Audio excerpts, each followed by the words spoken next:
For the next 30 minutes, we will explore the unexplained. From mysteries beyond our galaxy to ghostly phenomena in our own backyard, we will dive into our psychic abilities and explore everything from conspiracies to the just plain weird. Welcome to 30-odd minutes. If the truth is out there, we will find it. But only by sheer accident. Yeah! Hey!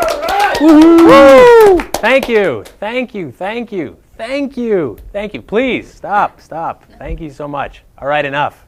You did stop.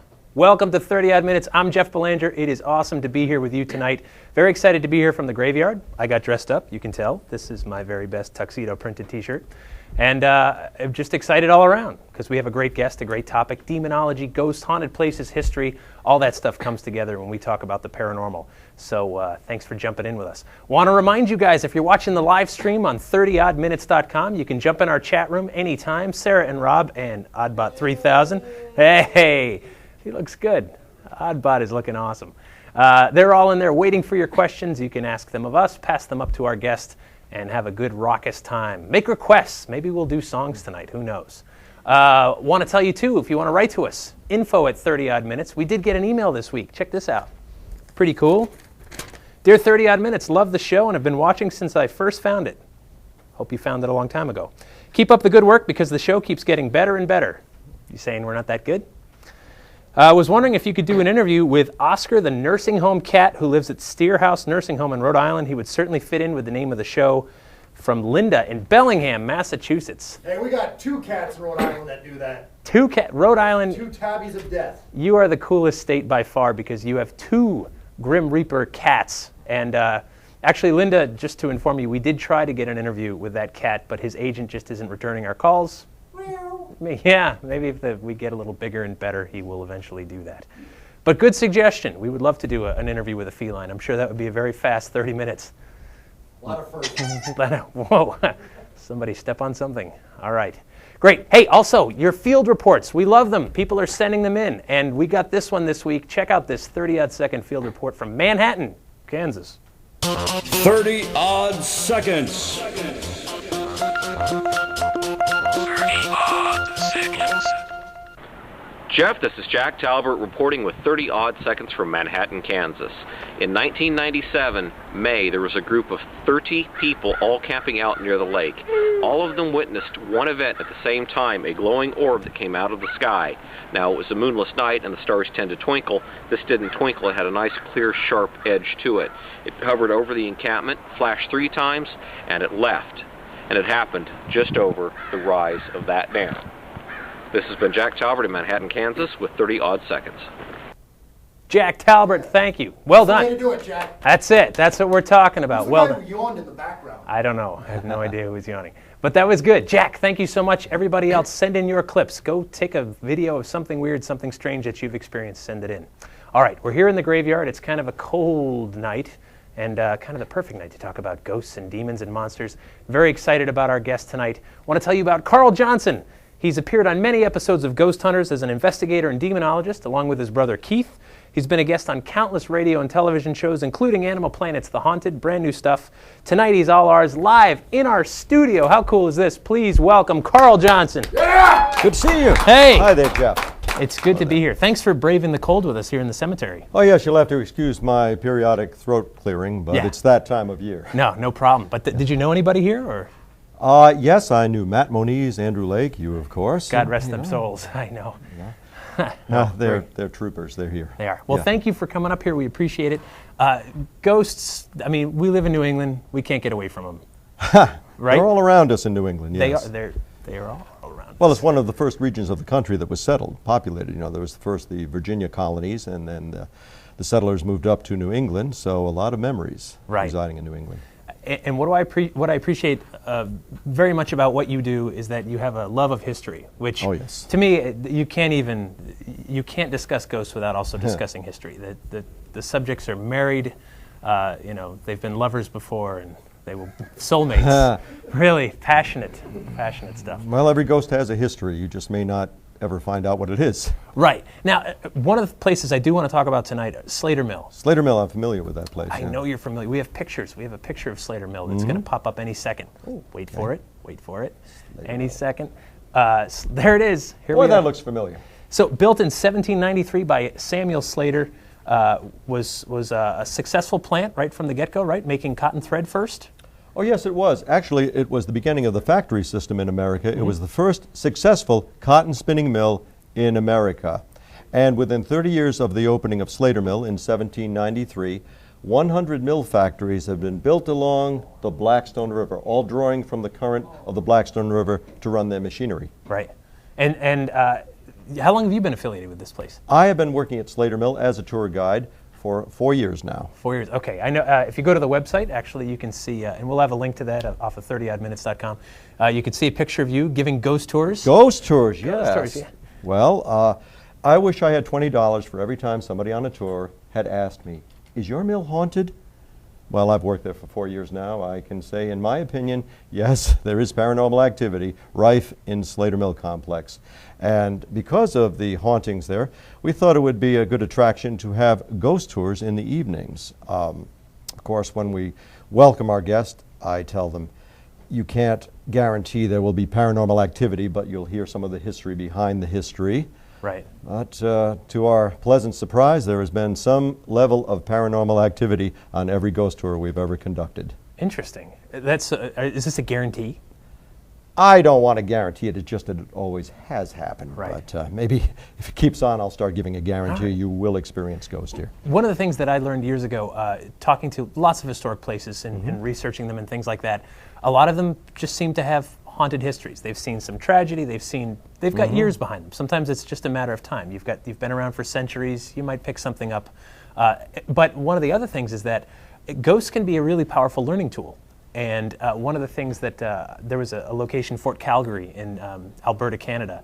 I remember talking to them, and they said, school groups would come in and inundate them with questions about the ghosts. And finally, they said, okay, we got to incorporate the ghosts into the school tours. And they realized it was a learning opportunity. Is the same thing happen at Slater Mill? That's precisely what's happening at Slater Mill.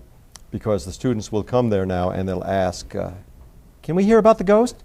We heard this mill is haunted. And I'll say, oh yeah, if you all behave and listen to the history, I'm telling you, then you can have a ghost story at the end. So we bribe them with the ghost stories. Absolutely. Now, why would this place be haunted? Has there been tragedy there, or? Oh, there's been some level of tragedy, but we must keep in mind that people immigrated from Canada and came up from New York and other regions of the country and from England to work in these mills, to find work in the mills, in the spinning mills. And the structures themselves have absorbed a lot of memories. They're made of wood, mortar, stone, materials that through principles not yet understood can absorb memories. And I believe under some conditions those memories can be replayed, and there we have our ghosts. Sometimes they're responsive, sometimes they can answer us. They seem to have an intelligence. But people spent decades of their lives working in these mills, and there's bound to be some residual energy there. So you think it's something residual there, not intelligent and interactive, just an imprint? Oh, I found both there. Okay. What could be categorized as residual replay, also intelligent responsive, because sometimes they've spoken to us. What have you heard? What have you Through devices of EVP, recording, electronic voice phenomena, also auditory voice phenomena. The first time I ever heard that term applied was by Dina Palazzini, my girlfriend. She's here tonight. She's here tonight. Yay, yeah, we probably Yay. Won't turn the cameras on her or get her up here, but she is out there. Oh, you never know. Studio audience. The show is young. We'll try in the last 5 minutes or All so. right. But we have actually heard voices there, disembodied voices, even during the ghost tours. And most remarkable for this phenomena is the Sylvanus Brown House, also appropriately known as Memory Cottage. It was built in 1758. It's the only structure that was not originally on the Slater Mill site. It was moved there in 1962 to make way for the expansion of Interstate Highway 95. Sure. Well, it was moved there from across the river. There seems to be the spirit of a little girl there. We say that because she has been seen and she's been heard. Her voice has been recorded. There was a tour I was conducting on, it was September 19th, 2008. It was with a family group. Right. And before we left the Brown House, a lady told me she had something she needed to share with me before she left that day. Well, before she left, I thought she was going to mention some point of history or ask about an artifact.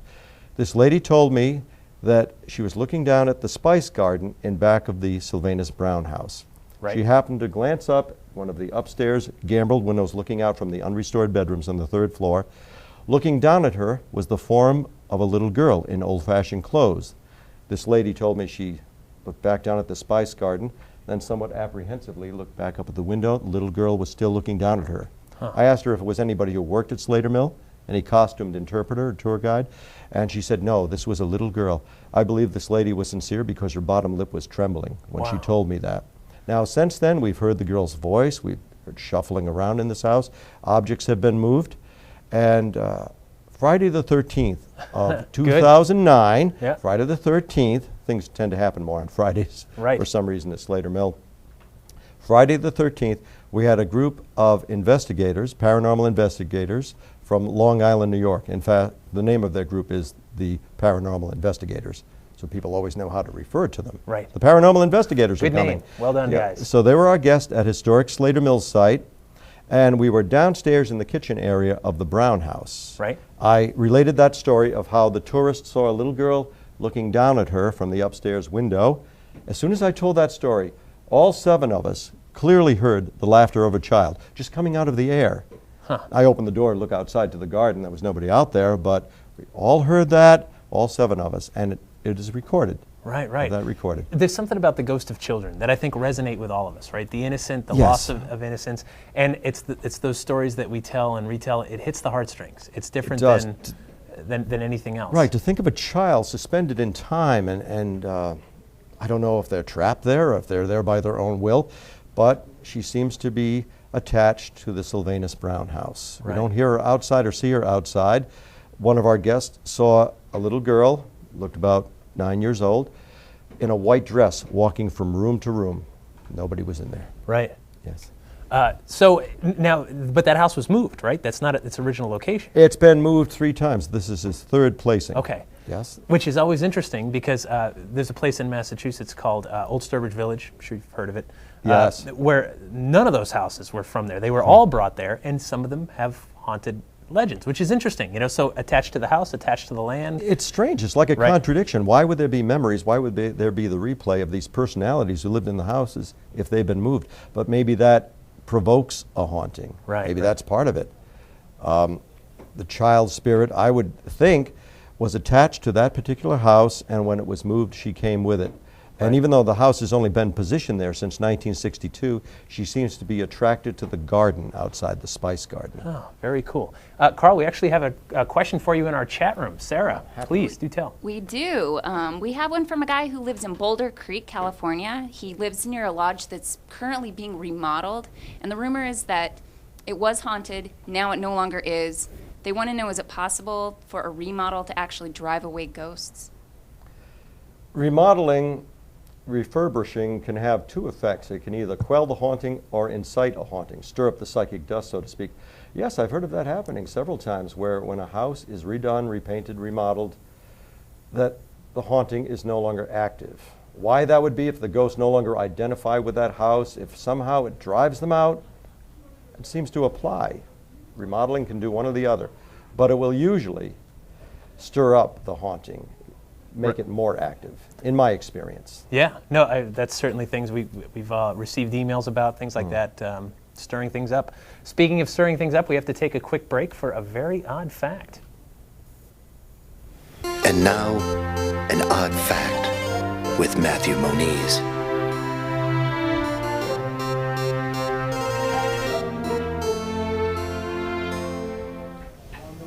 Porcupines float in water. Isn't that odd?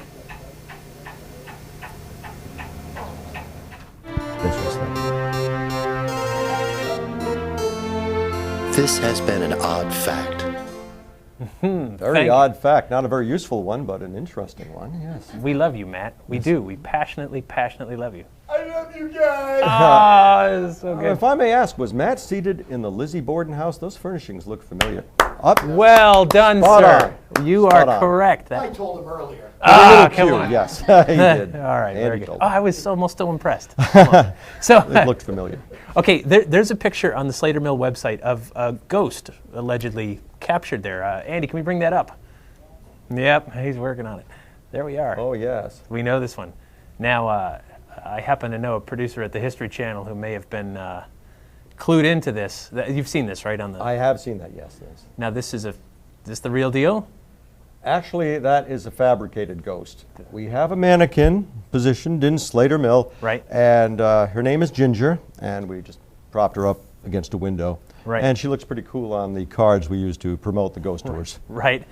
Right, but that's the kind of thing that gets I was circular. tempted to say, yeah, I'm not sure about that one, but I recognize Ginger. They have come clean. They have come Yes. clean on this one. But you've got photos that were taken there. I do, and they can't be so easily dismissed or explained away. Please, you brought them here. Wanna Let's pick one up for me? Here, let's maybe we can get camera 3 on that. Okay, and it has glass in That's front okay. of us. I'll lean it forward and get the okay. glare right off. Look at that. Right. We just can't explain this one. Some people see a human form manifesting in that. I don't know what it is. It cast a shadow. All I know is I was there when it was taken in the course of a paranormal investigation. Oh, I see. Yeah, there is a shadow right behind it. Yes. Oh, I'm sorry. Do I have this the wrong way? No, it's kind of hard to. No, that's right. That's the way it was. Yes. And is this all right? Those are 3 photos taken in succession Okay, cool. that show it seemingly trying to manifest whatever it is. So this was like a burst of 3. Mm-hmm. Okay, which is, for those of you paranormal investigators out there, sometimes a good idea to take one after the other, because if it shows up in just one, or if there's movement, right? Right. That's the kind of thing. Exactly, to take them in succession. The other photos didn't have anything unusual. Right. Now, you're familiar with the term pareidolia or Yes. matrixing. Right. It's easy to look at that shape, that form, and impose something familiar in it. Sure. Some people claim to see a human figure in that. I don't personally. I just see the smoky, feathery mass there. Right. But we didn't see it at the time, and a friend of mine named Jim took those pictures. And just before he took them, I said, you can impress your voice in our recordings, right, or maybe imprint your image in our photographs. And then he took the pictures, and that's what came out. So you're lucky that you have this place that you get to go to. Yes. I've talked to lots of paranormal research groups, and they'll say, "Oh, we've investigated 50 different locations," which is great, really great. What's even better is to investigate one location 50 times. Because now you start to really know the place. You know, like, oh yeah, there's a pipe in that wall. It always tips. This floor always creaks here, and that doesn't normally happen. So you can spot anomalies better. When the heat is turned up, the radiators will ting. Sure. And ping.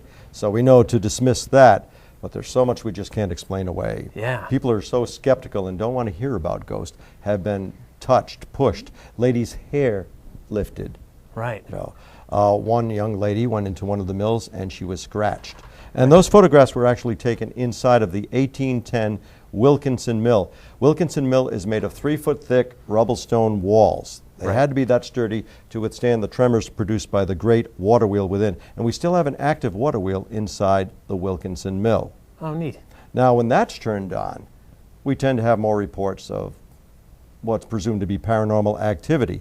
That may be because it strikes a responsive chord. The men who worked in that mill through the 1800s, and when it was an active mill, only men worked there. When it was a machine shop, they would have been very acquainted, very accustomed to that droning sound of the water wheel throughout their long work shifts. Right. Also, there's a high amount of mineral content in the Blackstone River, and particularly the water wheel pit. So setting that water wheel in motion churns the water, generating a low-grade electric field. So the spirits may use that to manifest. Right. Well, stone tape theory, which we've talked about in previous episodes of the show, the idea that maybe metallic content in the stone, recording events just the same way your metallic tapes record events on your tape recorders, your video cameras, things like that.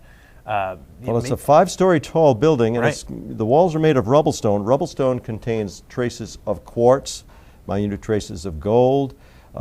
These are elements which may be conducive to paranormal activity. They may channel it, store it, and under certain conditions replay it. Right. Now, Ghost Hunters filmed there on the Sci-Fi Channel. Were you part of that show? No, I was not a member of TAPS at that time. Okay. I was a member of TAPS for 8 years and on the show Ghost Hunters for the first 2 seasons.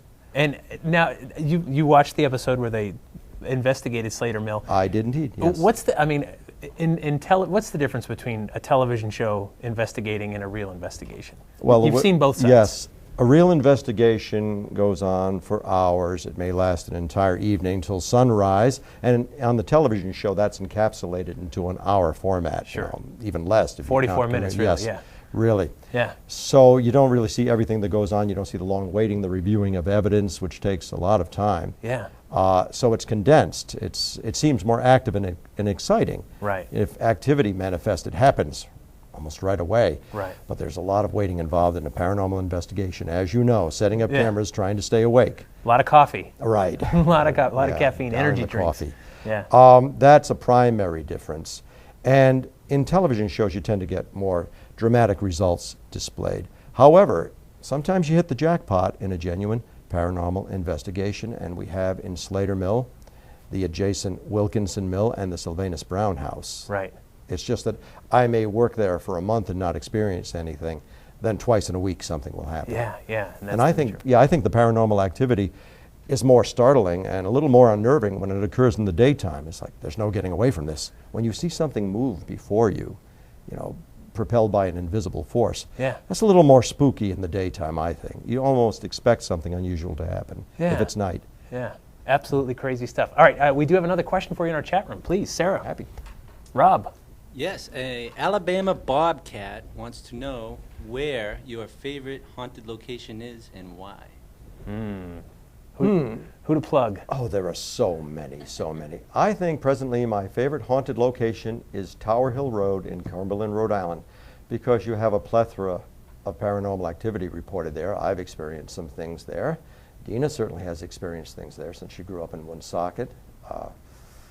There has been everything on Tower Hill Road reported, from UFOs to cryptids. Bigfoot has been seen there by 2 people.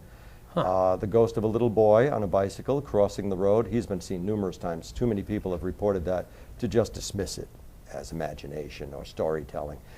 Tower Hill Road is very narrow. In some parts it's only 8 feet wide, yet there are supposedly 2 lanes of traffic. It's a dangerous road there, and it's very twisty and turny. It looks like it should be haunted. So many stories there.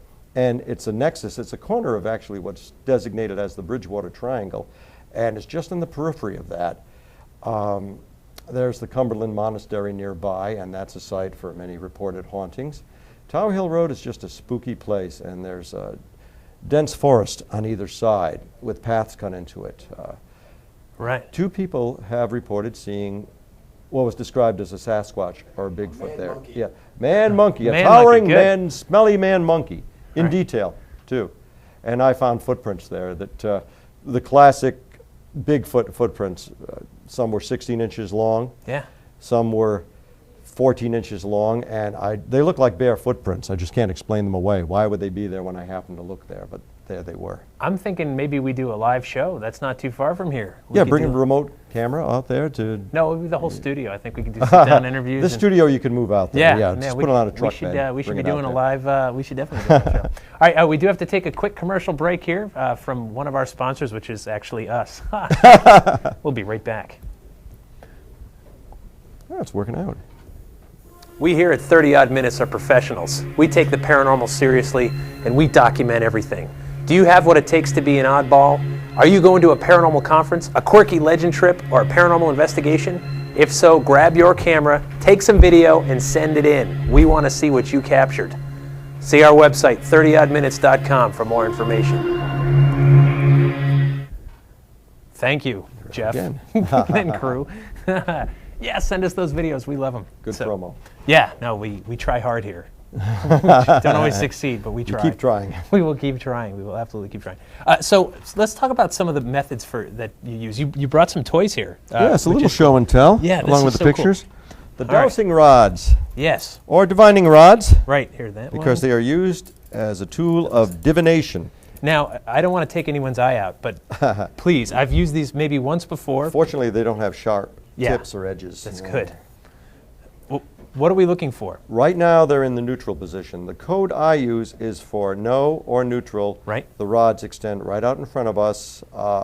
For yes, affirmative, They will close in into us, or they might go this way, and they can point, they can indicate. Right. I'm trying to devise a somewhat more sophisticated code so we can get more conversation out of them.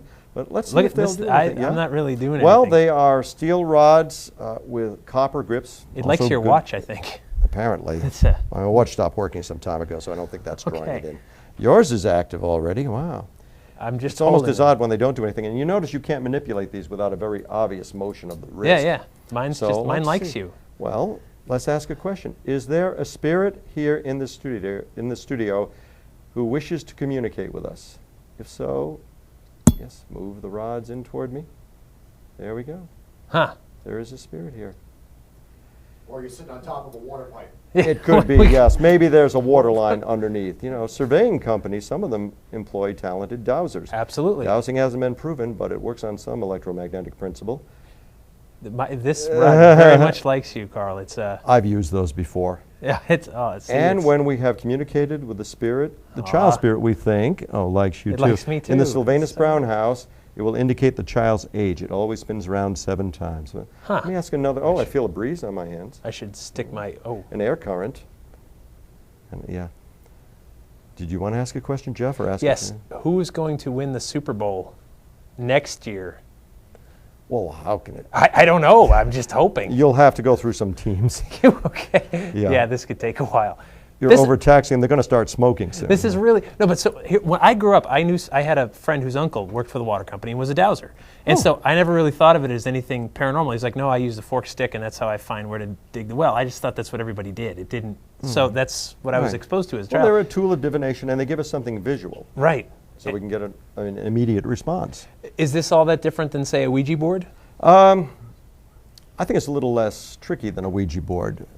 Ouija board. You say that, but Likes- this thing's oh, going to yeah. poke an eye out. Like I said, we don't put sharp edges on it. My Ouija board. never Interestingly, if attacked you me. try the Ouija board experiment and the subjects are blindfolded, you'll get all kinds of incoherent results. Right, of course. These, if you're blindfolded, they'll work anyway. Let me ask, is there someone within this room that you feel a connection to? Could you point to that person now? Dina, It went over to Dina, off camera. quick, I kind Andrew, of guessed it was going to go to Andrew, but it went to Dina. get camera 4. Yeah. Turn it right over to her. Whoops. See, there we go. To me too. There she is. Consistently, Hey. consistently pointing to Dina. And didn't Dina make these? Dina fashions the dowsing rods, and she prays over them as she's making them, and then she house breaks them. She trains them. That's so cool. That's the code we use. Very cool. Mistress. And they're fun because you can get results, and they're visual. We only have about a minute left, but another factory, Ramtail, which I know is near Ramtail and dear to site. your heart. We actually have a picture of that as well, if we can just pop that up real quick. This is another place in Rhode Island. Yes. Long since torn down, abandoned. There's some of the foundation that's left. Oh, yes. Another great haunt in Rhode Island, and this is a place you've been to multiple times, right? Yes, and when it was an active mill, it was a contemporary of Slater Mill. They must have known about Samuel Slater and his operations. Right. Ramtail, I have never been there without experiencing some form of paranormal phenomenon. Right. And the last time I was there at night, and I was there with Andrew Lake, who's out there. We know Andrew. Lake. And I saw coming down the path what looked like the flame of a torch or a lamp just floating down. It was orange. Wow. I didn't expect to see anything that night. Yeah.